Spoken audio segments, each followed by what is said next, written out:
So this is Heybike's brand new mid-drive motor fat bike. This is the Heybike ALPHA. Let's go ahead and let's dive into the details on this bike and see if this is the bike made for you. Now, quick note, on this particular channel, this is going to be a quick overview on this bike. If you want a more detailed review, you're gonna wanna jump over to my other channel.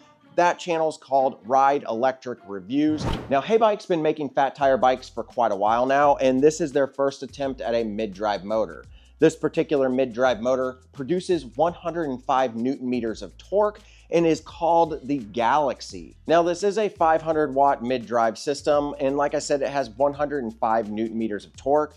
The battery on this, they're saying will get you upwards of 60 miles maximum range, and it's about 680 watt hours of total battery life. You do remove the battery down here on this down tube, so you're easily able to remove this battery, take it in, charge it, or you can charge it on the bike with the included 2-amp charger. Now, some of the quick features that you will find on this bike are the fat tires. These are going to be 4-inch wide, 26-inch tires, so you're going to get a really smooth, beefy ride. These tires are knobby, so you can go a little bit off-road. I wouldn't suggest doing a ton of off-road on this. This is more of a city-style bike with light gravel and dirt road riding abilities. You do get a nice, comfortable, cushiony seat that can be raised and lowered depending on your rider height. I didn't see any rider height specifications on Heybike's website, but judging based off of this bike, I would say the step over, you're probably gonna wanna be somewhere around 5'6", maybe up to 6'3". And if you're a little bit shorter or you want the convenience of a step through, they do sell that in a white version. And that one I would imagine could fit somebody that's around 4'11" all the way up to about 6'3". Now, this bike does have a 400-pound capacity with a massive rack on the back that comes with these nice bungee straps to keep your stuff in place. And then also some pannier racks back here and a built-in tail light. This taillight also supports blinkers and brake indicators. So whenever you squeeze these brakes, the back brake light will light up, letting people know that you are coming to a stop. Speaking of brakes, these are no-named hydraulic brakes. However, we've seen these on other Heybikes in the past, and I've got to say they work really well.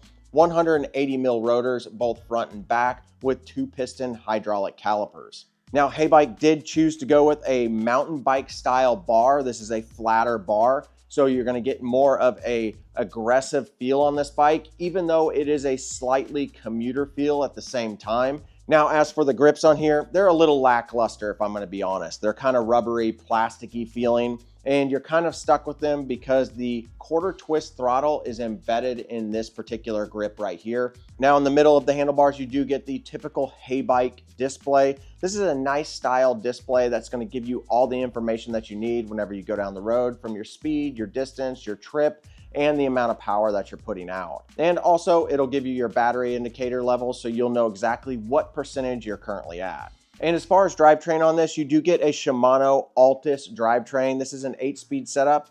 I appreciate that they went with this 8-speed setup because it's an undermount shifter. If you've watched this channel long enough, you know that I'm not a big fan of the shifters whenever they're on top. I really like these undermounts. They just look a little bit cleaner and more modern.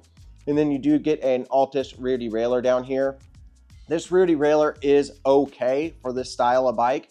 I did find that on Pedal Assist 5 that this shifts very, very aggressively and very hard. And in typical Heybike fashion, you do get some plastic fenders, both front and back. So if you do ride through any puddles, you have no worries. And also, Heybike is known for their unique headlight. It's got the little Heybike logo up there and a optical lens that will shine out really far.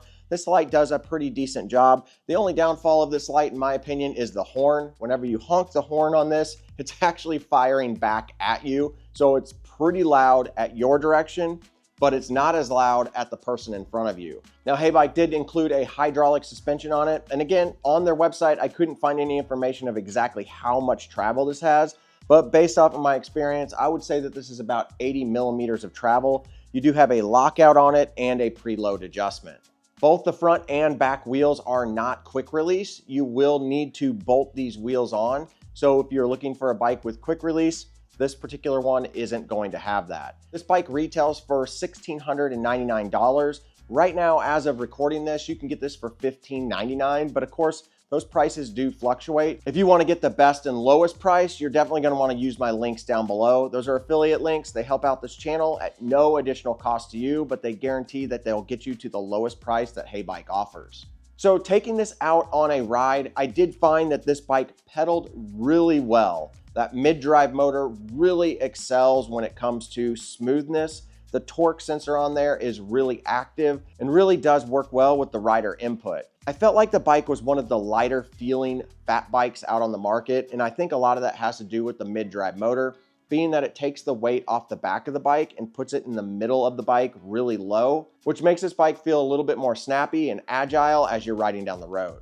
Now, I did find that all pedal assist levels will take you up to the maximum speed. So pedal assist 1 is going to be super casual if you're wanting to get a little bit of workout in, but pedal assist 5 will get you all the way up to that maximum speed of 28 miles an hour really fast. Now, as I was saying, the shifting on this bike does work really well in the lower pedal assist levels, and it still works in the higher pedal assist levels. You do have to be just a little bit more cautious when it comes to shifting this bike at higher pedal assist levels, because it is going to be a little bit harder on this drivetrain. So let's quickly go over the throttle on this bike. If you're buying this bike because you want a throttle bike, I wouldn't buy this bike because of that. I would buy this bike because of the mid-drive motor and the pedal efficiency that you're going to get out of a mid-drive motor. The torque sensor on this works really well when pedaling, but when you're talking about the throttle on this bike, it's not going to stand out as its shining star. Now, the first thing that you're going to take note of on this throttle is going to be that you cannot use it from a dead stop. So if you're somebody who goes to a stop sign or a stoplight and likes to throttle through the intersection, this bike's not going to allow you to do it. You do have to start pedaling and get upwards of 2 to 3 miles an hour, and then you can twist the quarter twist throttle and get accelerating. However, it's not all that powerful. You may find really quickly that your pedal assist levels are going to be very, very powerful in comparison to the throttle. In fact, some of the times I didn't even think that the throttle was even working. We're going. All right, we're doing throttle. The throttle is very underwhelming. I'm actually a little bit shocked by this. I've got it twisted full throttle and it's not doing much. It's trying. Now, whenever you're on a mid-drive motor, your gears actually affect how quickly the throttle will work. This can be good and this can be kind of annoying at the same time. All right, with that kind of knowledge on what the throttle will actually do, let's go ahead and jump over and do my hill test climb. Right here is a very long hill that is all the way up to 19% grade, about 3/4 of the way up. So typically a bike that can sustain over 10 miles an hour up this hill, I classify as a good hill climbing bike. The way I do this is I typically get the bike going with throttle, but we know that that's not something you can do with this Heybike ALPHA. So I'm just gonna go ahead and put it in pedal assist 5 and head up the hill. Let's go. All right, let's get this in and gear, get shifting, get up to speed.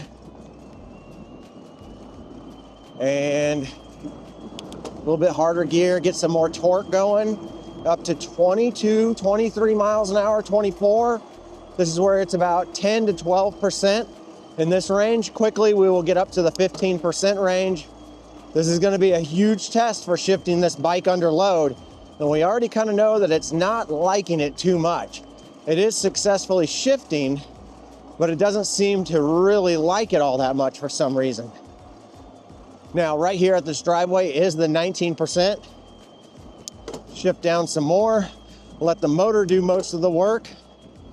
Ooh, those shifts are loud. All right. 12 miles an hour, it's doing good. It's doing good. We're gaining speed now.